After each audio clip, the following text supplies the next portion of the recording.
अस्सलाम वालेकुम स्टूडेंट्स। मैंने आपको लास्ट में चैप्टर नंबर 26 की समरी चैप्टर की बनाने के लिए बोला था। ये उस चैप्टर की प्रेजेंटेशन है, बिहेवियरल इन्वेस्टर टाइप। ये जो बुक आपको मैंने रिकमेंड की भी है, जो थ्रू आउट मैंने बोला था कि हम इस सेमेस्टर में पढ़ेंगे, ये उसमें से नहीं है।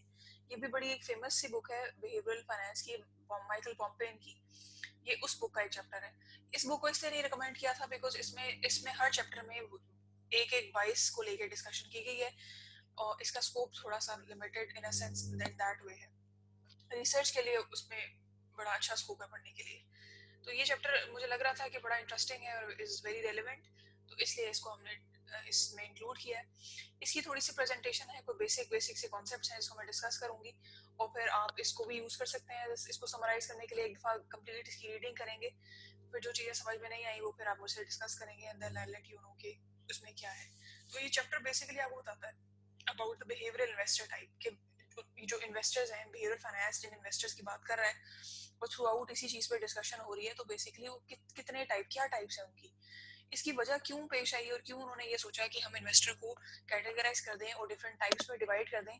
उसकी वजह ये है कि जब आप किसी को टारगेट करते हैं ना, मतलब क्लासिफाई करते थे, तो फिर आपको पता है कि इसके ये सेट ऑफ कैरेक्टरिस्टिक्स है और फिर आप उसको उसके अकॉर्डिंगली डील करते हैं। तो ये इसलिए फॉर एग्जांपल जैसे पर्सनालिटी ट्रेट्स अगर आपको पता हो बिग फाइव मॉडल में, तो वो हर पर्सनालिटी को कैटेगराइज करने का पर्पस ये है कि उसके फिर उससे रेलिवेंट कैरेक्टरिस्टिक्स होते हैं और जब आप उसको डील कर रहे होते हैं तो आपको उसकी उन कैरेक्टरिस्टिक्स के अकॉर्डिंगली चलना पड़ता है।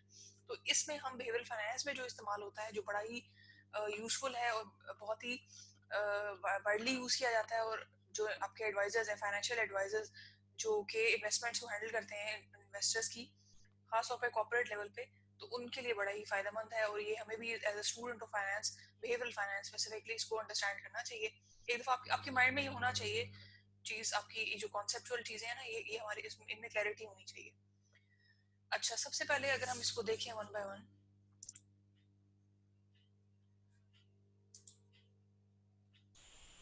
सबसे पहले जो इंट्रोडक्शन है इसमें मैंने दो कॉन्सेप्ट्स लिखे हैं, बड़ा ही ब्रीफ एंड प्रिसाइज, जो टू द पॉइंट कॉन्सेप्ट्स हैं उनको ही मैं डिस्कस करूंगी इसमें।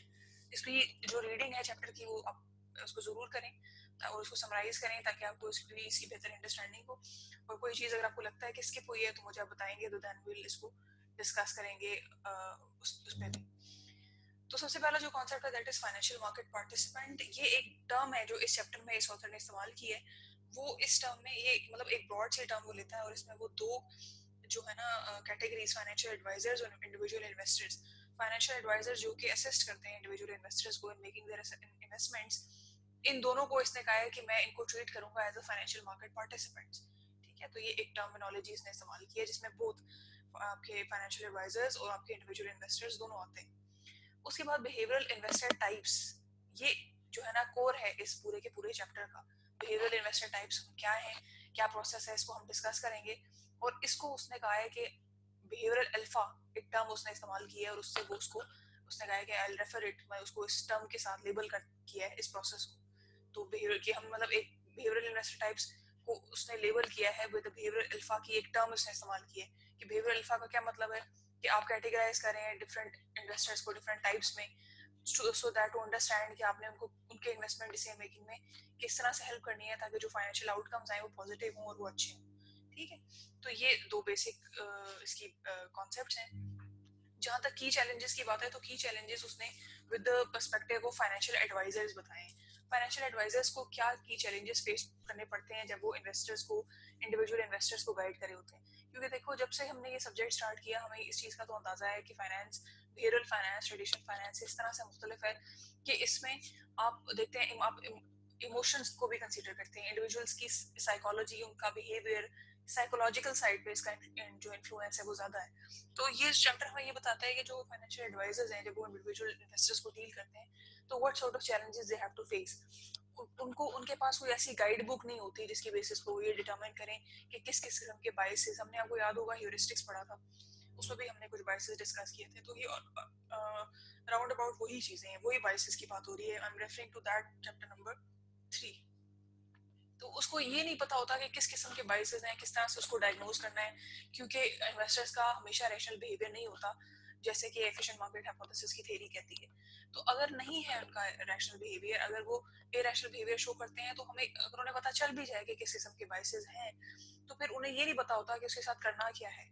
और कोई ऐसी टर्मिनोलॉजी नहीं है जो थ्रू आउट द, जैसे अब एक थ्योरी है ना, वो यूरोप में भी वही है, पाकिस्तान में भी वही है।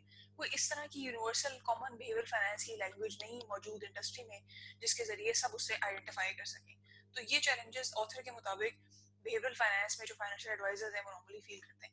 इस जो ऑथर का जिसने ये बुक लिखी है उसका बहुत कंट्रीब्यूशन है टुवर्ड्स सजेस्टिंग ये बिहेवियरल फाइनेंस में। उसने काफ़ी इसमें पेपर्स लिखे हैं, काफ़ी बुक्स लिखी हैं, और ये जो बुक है ये बड़ी अच्छी मानी जाती है अगर आपने रिसर्च पर्सपेक्टिव में इसको देखना हो तो। अच्छा, फिर हम ये सवाल करते हैं कि जो ये बिहेवियरल इन्वेस्टर टाइप प्रोसेस है इसको उसने बिहेवियरल अल्फा का नाम क्यों दिया। ये बेसिकली आप जो प्रोसेस को गो थ्रू करे होते हैं या आप टाइप्स आइडेंटिफाई करे होते हैं उसको उसने नाम दिया उस पूरे प्रोसेस को कि ये बिहेवियरल अल्फा है। अब ये क्यों उसने नाम दिया, उसने अपने चैप्टर में तो उसने दो रीजन बताई हैं। दूसरी पहली रीजन मुझे इतनी कन्विंसिंग नहीं लग रही थी, लेकिन स्टिल उसमें पहली रीजन तो यही है कि जो अल्फा है उसका मतलब होता है फर्स्ट बिगिनिंग। तो ऑथर को ये लगता है कि चूंकि ये सबसे पहली चीज है जो कि फाइनेंशियल एडवाइजर्स को क्लाइंट्स के बिहेवियर को चेक करने के लिए उसको ये जानना जरूरी है, और ये सबसे this is the first and foremost thing.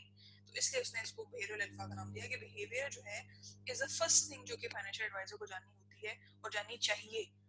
जो दूसरी उसने रीजन दी है कि मैंने क्यों इस प्रोसेस को बिहेवियरल अल्फा का नाम दिया, वो ये है कि अगर एक इन्वेस्टर एक फाइनेंशियल एडवाइजर को सबसे पहले इन्वेस्टर के बिहेवियर के बारे में या जिस क्लाइंट को वो डील कर रहा है उसके बिहेवियर के बारे में पता चल जाएगा, तो वो उसको हेल्प कर सकता है ना बेहतर तरीके से इन्वेस्टमेंट प्लान बनाने में। और अगर इन्वेस्टमेंट प्लान उसका अच्छे से बन गया और उसके रिजल्ट्स भी पॉजिटिव होंगे, जब उसकी फाइनेंशियल आउटकम या उसकी जो परफॉर्मेंस होगी उस पोर्टफोलियो की वो एक्सीड करेगी एक्सपेक्टेशंस को।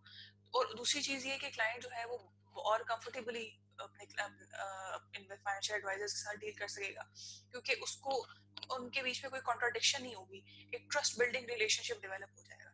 तो इसलिए उसने इसको प्रोसेस को बिहेवियरल अल्फा का नाम दिया। तो ये इससे कंफ्यूज होने की जरूरत नहीं, ये एक ही बात है। उसके बाद जो इस चैप्टर में चीज डिस्कस की गई है वो साइकोग्राफिक मॉडल्स होते हैं। साइकोग्राफिक मॉडल्स क्या होते हैं? साइकोग्राफिक मॉडल्स बेसिकली वो ऐसे मॉडल्स हैं जिसमें आप इंडिविजुअल्स को कैटेगराइज करते हैं on the basis of their gender, tendencies, behaviour, characteristics में तो इज अ ब्रॉड टर्म। ये तीनों चीजें बेसिकली ब्रॉड हैं। तो अगर आप उनको उनकी डेमोग्राफिक के बेसिस पे, कैरेक्टरिस्टिक्स के बेसिस पे जब आप उन्हें कैटेगराइज करते हैं ना और सेगमेंट बनाते हैं, तो इसलिए तो तब आप कहते हैं कि भाई ये साइकोग्राफिक मॉडल है। दो किस्म के मॉडल हैं जिसका उसने चैप्टर में डिस्कस किया है कि वो पाए जाते हैं साइकोग्राफिक मॉडल के कॉन्टेक्स्ट में। एक बार्नवेल मॉडल है और एक BBNK मॉडल है। इसको थोड़ा सा डिस्कस कर लेते हैं कि ये क्या चीज़ है, तो फिर हम फाइनली अपने प्रोसेस पे आएंगे। ये जो मॉडल है ये दूसरा मॉडल है आपका, ये BBNK का मॉडल है। BBNK के मॉडल पे जाने से पहले मैं चाहती हूँ कि बार्नवेल को हम डिस्कस कर लें।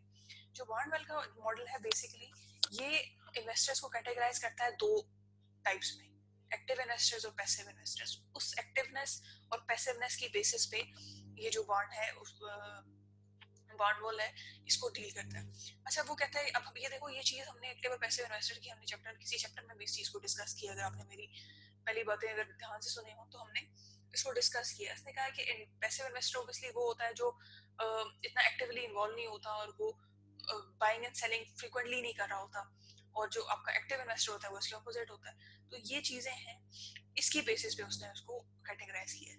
अब इसका ड्रॉबैक ये है कि इन्वेस्टर्स तो उनमें तो इमोशनल कोशेंट भी होता है, फिर उनकी जेंडर का उन पे इम्पैक्ट भी होता है कि फीमेल्स का जो इन्वेस्टमेंट पैटर्न है वो डिफरेंट है as compare to the males. अच्छा, उसके अलावा जो इमोशन का जो कोशेंट है वो पर्सनालिटी के अकॉर्डिंगली डिफरेंट होता है। तो ये उसके कुछ ड्रॉबैक्स हैं, लेकिन जो बेसिक फर्क है वो बार्नवेल मॉडल का ये है कि वो एक्टिवनेस और पैसिवनेस की बेसिस पे इन्वेस्टर्स को डिफरेंशिएट करता है।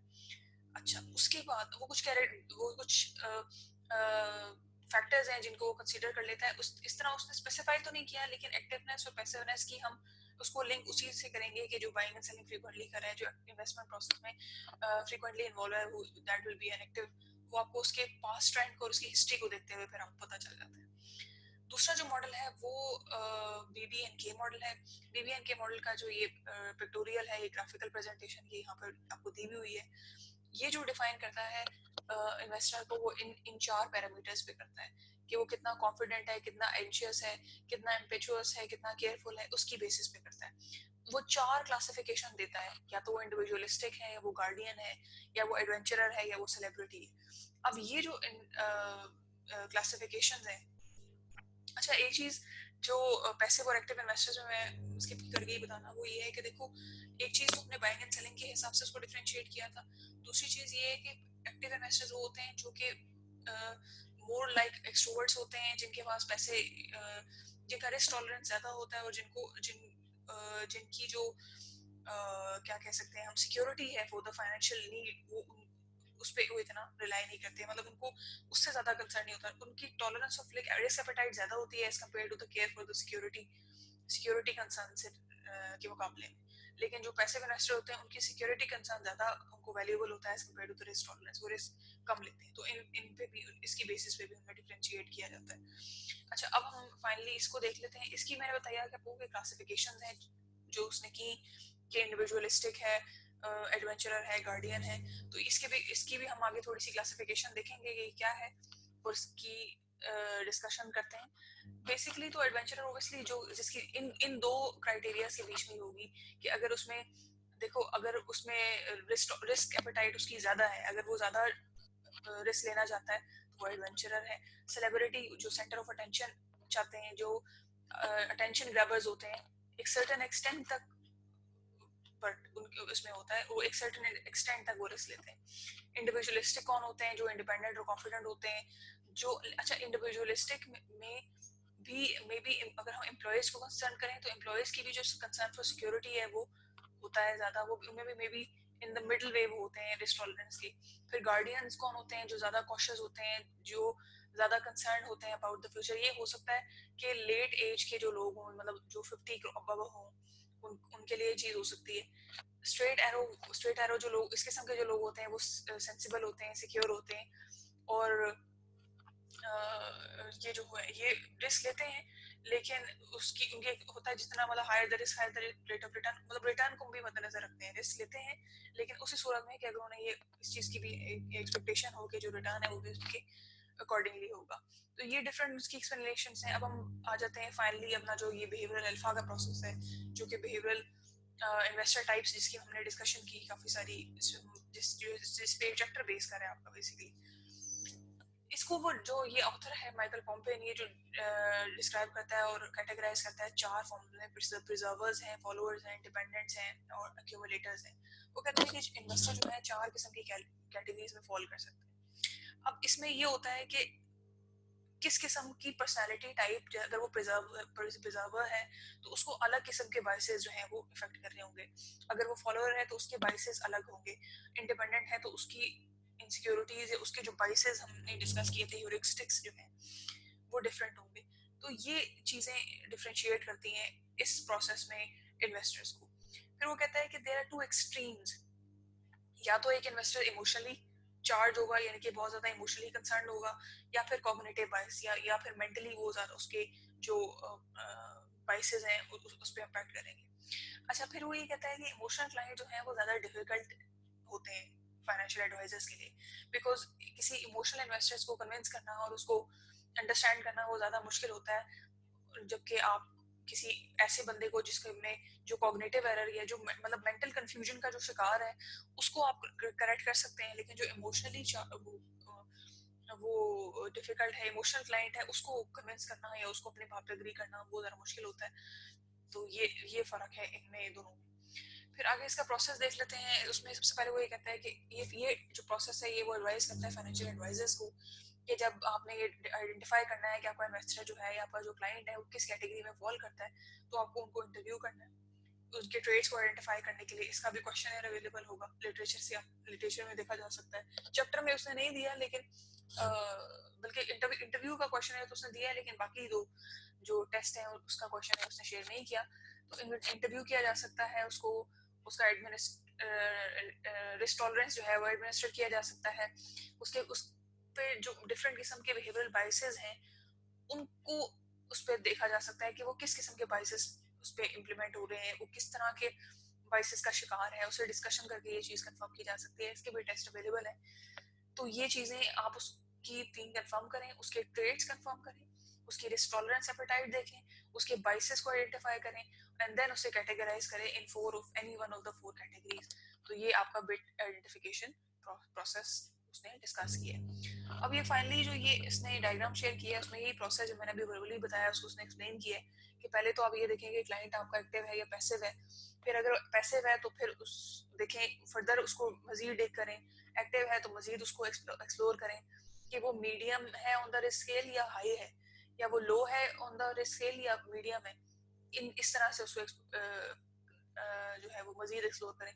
फिर थर्ड स्टेप पे उसको देखें कि वो उसको किस किस्म के बाइसेस जो है वो अफेक्ट करें, क्या वो फ्रेंडली फॉलोअर है, क्या वो उसमें किस किस्म के जो किस कैटेगरी में फॉल करता है। बिकॉज हमने जब कैटेगरीज को डिस्कस किया था तो हमने यही बताया था ना कि प्रिजर्वर्स, फॉलोअर्स, इंडिपेंडेंट्स एंड एक्यूमुलेटर को डिफरेंट किस्म के बाइसेस अफेक्ट करे होते हैं। फिर आप उसके हिसाब से देखते हुए उसे कैटेगराइज करें और डिफरेंट कैटेगरीज में प्लेस करें। तो ये बेसिकली इज द डिस्कशन। इसमें आखिरी जो बात है, जो इम्पोर्टेंट पॉइंट है मैंने आपसे डिस्कस करना है कि वो जो पहले भी शायद हम इससे बात कर चुके हैं कि इस जो बिट प्रोसेस है या बिहेवियरल अल्फा का जो प्रोसेस है, इसमें उसने ये कहा है कि दो टाइप्स होती है ना, दो कैटेगरीज होती हैं। एक कैटेगरी वो होती है क्लासिफिकेशन जिसमें इन्वेस्टर इमोशनल होता है।